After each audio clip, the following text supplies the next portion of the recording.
गुलाबी आंखें जो तेरी देखी, मेरी भी आंखें गुलाबी हो गई। अस्सलाम वालेकुम, मेरा नाम डॉक्टर संतोष कुमार है और मैं फाइंड माई डॉक्टर के प्लेटफॉर्म के ज़रिए आपसे गुलाबी आंखों के बारे में बात करना चाहूँगा। आजकल कराची में देखें हर किसी की आंखें लाल या गुलाबी हो चुकी हैं। तो ये है क्या? सफ़ेद पार्ट, जो आंखों का सफ़ेद पार्ट होता है उसको कंजक्टिवा बोलते हैं और उसमें जब इन्फ्लेमेशन होती है तो उसको कंजक्टिवाइटिस बोलते हैं।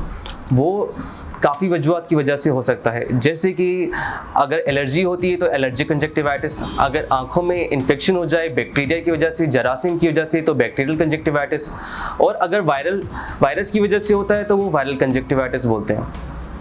अच्छा, अभी ये समझने की ज़रूरत है कि वायरल कंजक्टिवाइटिस है तो वो खुद ब खुद ख़त्म हो जाता है, सेल्फ लिमिटिंग इन्फेक्शन होता है। लेकिन अगर बैक्टीरियल इन्फेक्शन है तो उसमें एंटी बैक्टीरियल मेडिसिन की ज़रूरत होती है, और अगर जो है एलर्जिक कंजक्टिवाइटिस है तो उसमें हमें एंटी एलर्जिक मेडिसिन की ज़रूरत होती है।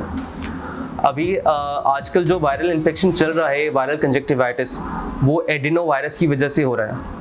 पहले आपने काफ़ी टाइम पहले नाम सुना होगा कोरोना वायरस, जो कि गला ख़राब, सीने में इन्फेक्शन की वजह से हो रहा था, और ये जो है एडिनो वायरस है जो आंखों का इन्फेक्शन फैला रहा है। इसके साथ साथ गला ख़राब भी होता है, ठीक है। जो अगर किसी का गला ख़राब है वो भी आपको इन्फेक्शन दे सकता है, अगर किसी की आंखें ख़राब है वो भी आपको ये वायरल कंजक्टिवाइटिस करवा सकता है। तो ज़्यादातर जो मैंने अभी आपको बताया वायरल कंजक्टिवाइटिस बहुत कॉमन है, ये हाईली कंटेजियस है। इसका मतलब कि एक इंसान दूसरे इंसान को आसानी से इन्फेक्शन ही फैला सकता है।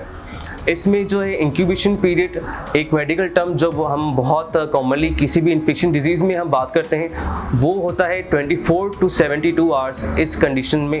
और इसका मतलब ये होता है कि जब भी किसी को इन्फेक्शन लगता है और उसके बाद जो सिम्टम्स आते हैं उसमें जो डिले होता है उसको इंक्यूबेशन कहा जाता है।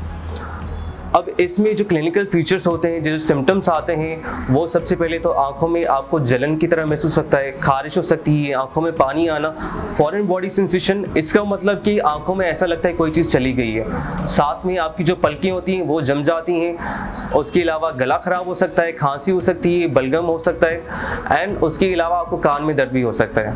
इससे बचा किस तरह से जा सकता है? प्रिवेंशन, आपने वो हर चीज़ करनी है जो आपने कोरोना इन्फेक्शन के टाइम पर की थी। Frequent hand washing with soap, हाथ धोना है, बार बार हाथ धोना है, साबुन से हाथ धोना है, सैनिटाइज़र का इस्तेमाल करना है।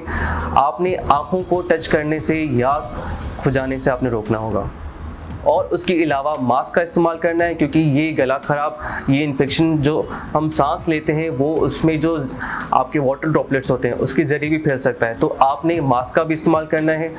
जो मरीज़ हैं वो ये कोशिश कर सकते हैं कि उनसे किसी और का ना लगे, और जो दूसरे लोग हैं वो ये कोशिश कर सकते हैं कि मरीज़ों को उनसे ना लगे।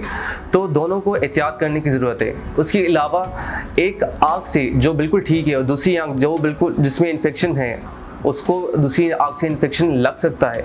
तो अगर आप ड्रॉप इस्तेमाल कर रहे हैं तो दोनों आँखों के लिए अलग अलग इस्तेमाल कर रहे हैं। और आपने कोई अपनी पर्सनल आइटम्स जैसे कि साबुन, जैसे कि आपने टॉवल का इस्तेमाल कर लिया, पिलो है या बेडशीट है, फेस वॉश इस्तेमाल कर रहे हैं, फेस क्रीम इस्तेमाल कर रहे हैं, वो आपने शेयर नहीं करनी। और उसके अलावा अगर एक फैमिली में काफ़ी लोगों को इन्फेक्शन है तो हर किसी के जो ड्रॉप्स हैं वो अलग अलग होने चाहिए। मज़ीद मालूमात के लिए आप फाइंड माई डॉक्टर ऐप के ज़रिए मुझसे फ्री कंसल्टेशन ले सकते हैं। Thank you.